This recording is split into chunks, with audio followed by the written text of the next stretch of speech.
And here we go. It's Final Fantasy XIV Stormblood time. As promised, Ryan and Justin here with Ash from Square Enix. Hey, how you doing? We're here to talk about a game that Ryan and I are both very passionate about, Final Fantasy XIV. New expansion drops on June 20th. You can play starting Friday if you have pre-order. Yes, pre-order early access, 2 a.m. So where do we begin? I believe we have some footage here, right? Yeah, I think so. We can start rolling that, yeah. Yeah, let's hop on in. We're going to see a new boss battle. This is Susano. Yes, one of the new primals for Stormblood. I'm super excited. The primal fights are one of my favorite parts of Final Fantasy XIV because they feel like main attractions, you know? They have some of the best some of the best mechanics you can actually do. And there's actually a really cool moment in this boss fight where sword comes down, you have to go and everybody attack and DPS the sword. Oh, well, don't spoil it. Well, you know, it's for the people here. And if full you have a breakdown chance, of the fight. you have a chance to beat them. We're actually giving out T-shirts, so I'll make sure to give you guys some. Oh yeah, yes please. So nice, so nice. Yeah, I would say that we're doing the fight ourselves here. Let's pretend this is us playing here. So let's see. So I mean, I guess an obvious part to start with is the job gauge system, which is new to Stormblood. Kind of a way to make things more visual rather than just staring at numbers all the time. Can you give us a rundown of how all that works? Yeah, I mean, basically we have this new job gauges that allow you to kind of give you a better indication of what special action or timing that your specific job can actually do. So I play a black mage. I'm level 60 black mage. Me too. There you go. Right on. Nice. So Job brothers over here. Human Anakin is completely different now because you have these visual indications about making sure you're hitting your timing correctly. But to be fair, Anakin works a little different now in Stormblood, but it's really cool. Yeah. Yeah, see, I believe the team has been going to great lengths to try and make the experience more streamlined without sacrificing too much of the complexity that makes it fun. Getting rid of more of the tedium, I think, of like keeping up certain things like the way Enochian worked, like we were talking about before. Yeah, definitely. A lot of the battle system changes are meant specifically for that, to really take some of the complexity out of it and just make it a lot easier and more fun to get it engaged in battle. And I think, with that and the new job roles, shared job roles across some of the tank, the DPS, everything like that. So yeah, we're already seeing some pretty interesting mechanics here. We saw that giant AoE with a single safe line down the middle, but there was also a stack marker, so people have to like all get in that one exact spot. What other kinds of cool, like fun things that are the team toying with? God. Well, like I said earlier, I play a black mage, level 60 black mage. One of the coolest things that I'm excited about is the new ability to teleport from ley lines. Back to your ley lines, So, man, you have every single time you're raiding, and you constantly lose track of the ley lines because you're constantly moving back and forth. To me, that's going to be the most exciting thing personally. But well, now Black Mage can basically just keep 100% uptime because you can teleport to another party member, teleport back to your ley lines. We're getting real nerdy right now. Look at this. Look at these visuals, though. You like it? Yeah, applause to the Square Enix team for how good this game looks. Yoshida-san and the development team do such an incredible job here. And one thing I'll say is that with Final Fantasy XIV Online, it's a celebration of the entire franchise, right? Whoa! Oh, look, did you see this? Yeah. That's kind of what I was talking about earlier. I don't want to spoil some things. Oh my goodness. Dude, what's going on? So the warrior is mashing the action button there to try and like fend him off. That looks we're so showing off a lot of this here. Dude, and another thing that I really want to talk about is something that we had the great pleasure to talk to Yoshida-san about recently when we were in San Francisco, which is him wanting to bridge that gap between veteran players that have been here since the beginning and then also newcomers who are like, oh, hey, this game looks awesome. I want to get into it. But there is so much content, and it's such a far distance between me and them.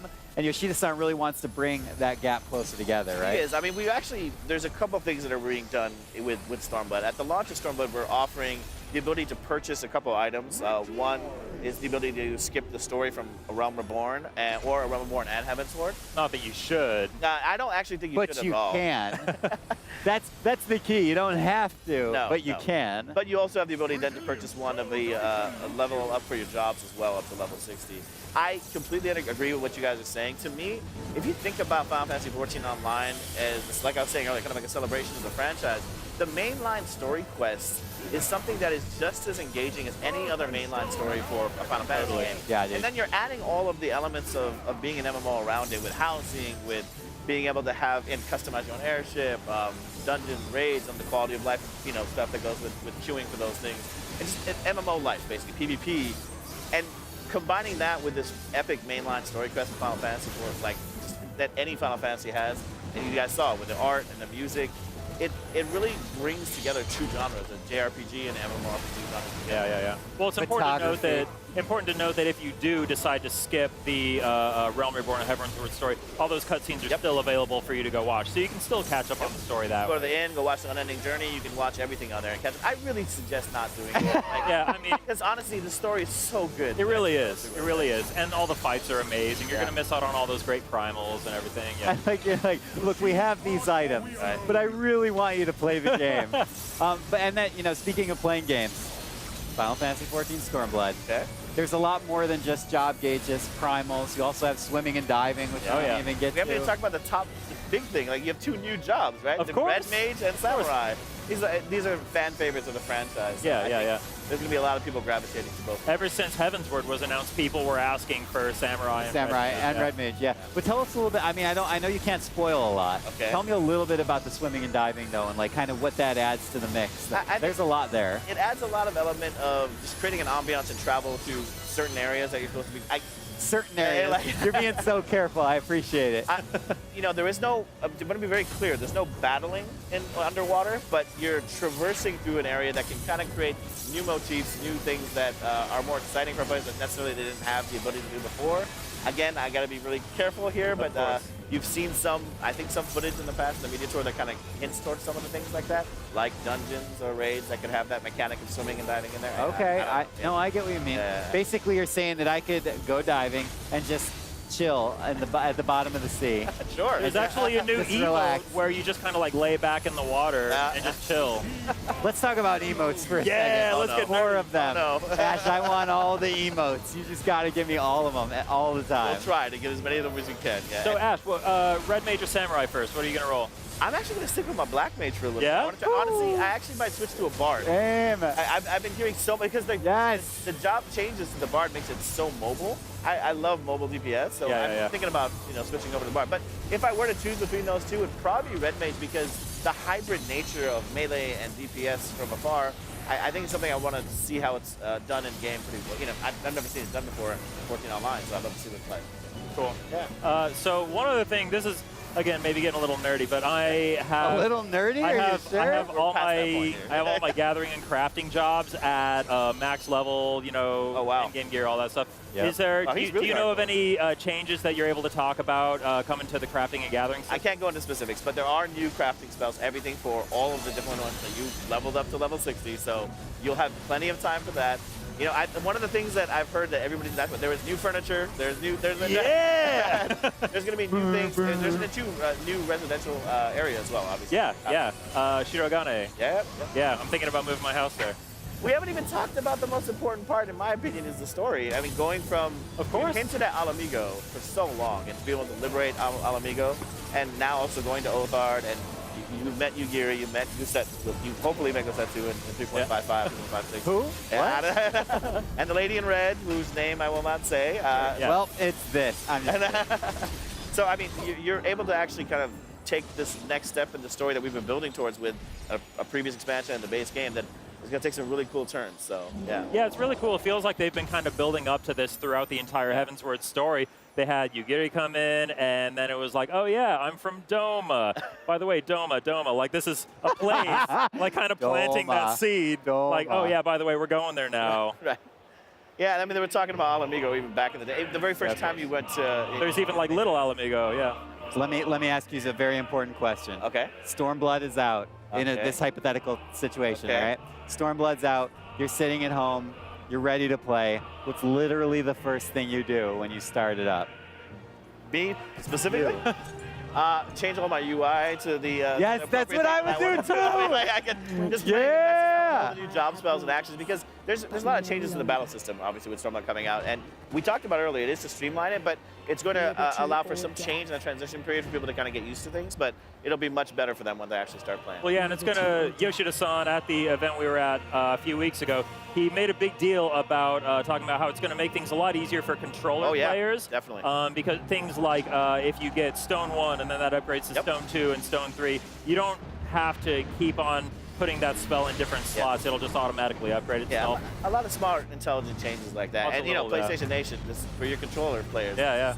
This is going to be great for you guys. And Yoshida-san plays the game on a controller himself, and every raid, every dungeon, does all those things with a. I gotta say, if it wasn't for how great the controller support is in the game, I probably wouldn't be playing it because I always found MMOs to be kind of impenetrable because I'm used to playing on a controller and I don't really play games on keyboard and mouse. So that's what got me to try it in the first place, is the fact that I heard the controller support was good. You guys heard that. You should listen to him. I don't know. I think that's it. I just want to take a quick opportunity. Okay. Is that okay? Yeah, okay. What are we doing here? Give me my platform for a second. This is all for you guys. Okay. I want to say, anyone that has not played Final Fantasy XIV, even if you're not a huge MMO person, I so strongly recommend you check it out. Because both Justin and I aren't really like hardcore MMO players, right? I wasn't. Yeah. Now you are. But it's like, this is the kind of game that, as you said, it celebrates the series. Yeah. It's intelligently designed, like to a T. It doesn't waste your time. One character you make, you can play pretty much everything in the game and experience all of that. You never have to go back and do something over again. So that's why I feel like it's really important. Like, they designed a game that respects you as a player, respects your time, and also respects the source material that the game is based on. It's a love letter to Final Fantasy and Final Fantasy 100%. fans. So if you have any love for Final Fantasy for the series, you really owe it to yourself to check out Final Fantasy XIV. Yeah, the one thing I'll say is we've offered many ways for players that are new to join. Right? We have a starter edition, which is a STRR. We have the complete edition if you want to get everything in one package. But we also have a free trial that we recently removed the 14-day limit from. So you can even try that out and take a trial up to level 35 too. So. Nice. Okay, well then you literally have no excuse, ladies and gentlemen. You gotta just get into the last that. thing I want to touch on, just like, dude, how amazing is the music in Stormblood? If you love Final Fantasy theming and music, Soken-san does an incredible job. Oh my God. It's amazing. It's a privilege just to be able to soundtrack win. Give me. I can't say anything. I'm sorry. Sorry. Did you guys check out the trailer that had the new original track? Yeah. No, you want to know why? Why? Because I'm so old, so I have to just experience it for the first time in the game. Okay. I can't spoil myself. Yeah, we started watching that new trailer. There was a lot of, At a certain I was point, like, some of it might be deceiving. I don't know. I don't even know personally. Okay, to be honest with you. okay. I hope so. But yeah, there was a lot of cool stuff in there. I bounced like halfway. I was like, you know what, Justin? This is all you, man. I can't watch this.